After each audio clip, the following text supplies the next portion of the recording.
नमस्कार दोस्तों, स्वागत है आप सभी का हिंदी पाठशाला में। हिंदी पाठशाला में हम आज एक बहुत ही महत्वपूर्ण विषय की चर्चा आरंभ करने जा रहे हैं, जिसका नाम है वर्णमाला।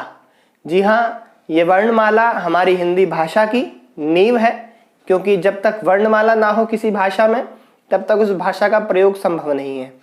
तो देखिए, सबसे पहले हम भाषा समझते हैं क्या होती है। भाषा हमारे मन के भावों को व्यक्त करने का एक सशक्त माध्यम होती है, और अगर ये भाषा हमारे जीवन में ना हो तो शायद हम जड़ यानी कि अचेतन जैसा जीवन बिताएं, क्योंकि मन जो है वो सोचने का काम करता है और वो सोचता है भाषा के अंदर। कोई ना कोई भाषा होगी जिसके अंदर मन सोचता है। जो आपकी मातृभाषा, आप उसमें सोचते हैं, लेकिन अगर भाषा ही ना हो तो सोचिए मन किस में सोचेगा। और जब मन सोचेगा नहीं तो हम कैसे हो जाएंगे, जड़वत हो जाएंगे, अचेतन से हो जाएंगे। इसलिए भाषा हमारे जीवन में बहुत महत्व रखती है। भाषा अगर अच्छी हो तो अच्छे अच्छों को हिला देती है, और भाषा अगर बुरी हो तो भी अच्छे अच्छों को हिला देती है। देखिए, इस दृष्टिकोण से कि भाषा अपने मन के भावों को व्यक्त करने का एक साधन है, सभी भाषाएं बराबर हैं। लेकिन आज हमारे देश में कुछ भाषाओं को तो बड़ा महत्व दिया जाता है और कुछ भाषाओं को नेग्लेक्ट किया जाता है, उसको अच्छा नहीं माना जाता है, या उसको बोलने से अपने आप को छोटा समझा जाता है। तो ये जो सोच है वो गलत सोच है। मैं सभी भाषाओं का सम्मान करता हूँ, लेकिन अपनी भाषा यानी हिंदी भाषा को महत्व प्रदान करता हूँ, क्योंकि हिंदी से हम हैं, और कहा भी गया है हिंदी है हम वतन है। तो हिंदी है तो वतन है, और हिंदी नहीं है तो समझ लीजिए आपका वतन खतरे में है। क्योंकि जब तक आपकी भाषा सुरक्षित है तब तक आपका वतन सुरक्षित है।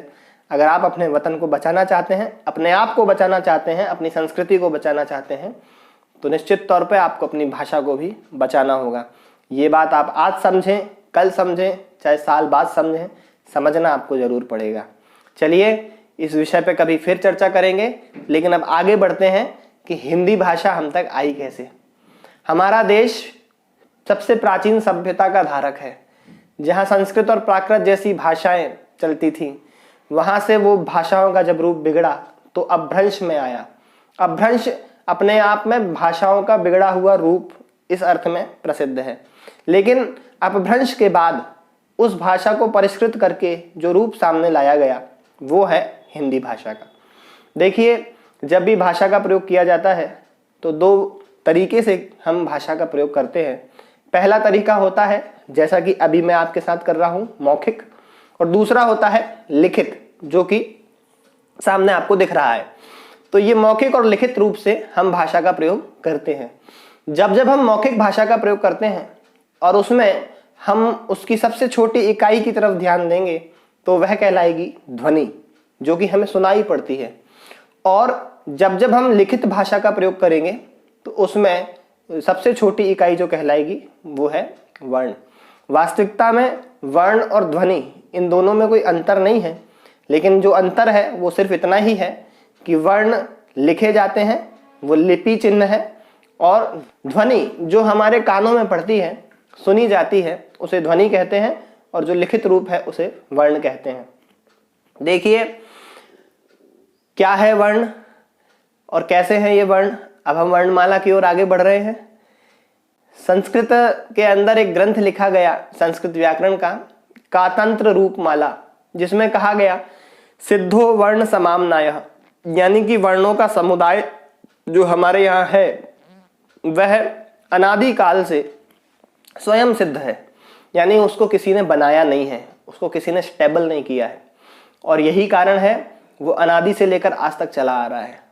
ये वर्ण आप ध्वनि के रूप में हर जगह सुनते हैं। मैं तो अक्सर अपनी 4 पंक्तियां जो मुझे याद आती हैं कहा करता हूं कि महक जिसकी हथेली पर हिना के रंग जैसी है। महक जिसकी हथेली पर हिना के रंग जैसी है, धूप से मेघ से निकले उसी सतरंग जैसी है, और भले दुनिया में हो जितनी भी भाषा कान में लेकिन, क्या कहा, भले दुनिया में हो जितनी भी भाषा कान में, लेकिन ध्वनि जो गूंजती उसकी रवानी हिंद जैसी है। तो ध्वनि जो हमारे कानों में गूंजती है उसकी जो रवानी है वो हिंद जैसी है। आप किसी भी भाषा को मेरे सामने लेके आइए, मैं बताऊंगा, जब आप उस भाषा को बोलेंगे तो आपको जो कानों में ध्वनि सुनाई देगी वो सारी की सारी ध्वनि हिंदी वर्णमाला से मिलती है, 100% मिलती है, 101% मिलती है ना। इसमें कोई शक नहीं है। मैं आपको एक दो उदाहरण दे देता हूं, आपको भी जल्दी बात समझ में आ जाएगी।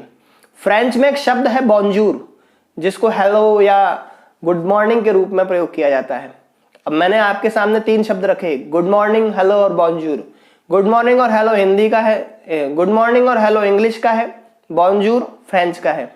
लेकिन जब हम इन शब्दों को ध्यान से सुने तो हमारे को जो वर्ण सुनाई देते हैं, जो ध्वनि सुनाई देती है, वो ध्वनि हिंदी वर्णमाला की है। बॉन्जूर में ब हमारे वर्णमाला में से है, न हमारे वर्णमाला में से है, ज हमारे वर्णमाला में से है, र हमारी वर्णमाला में है।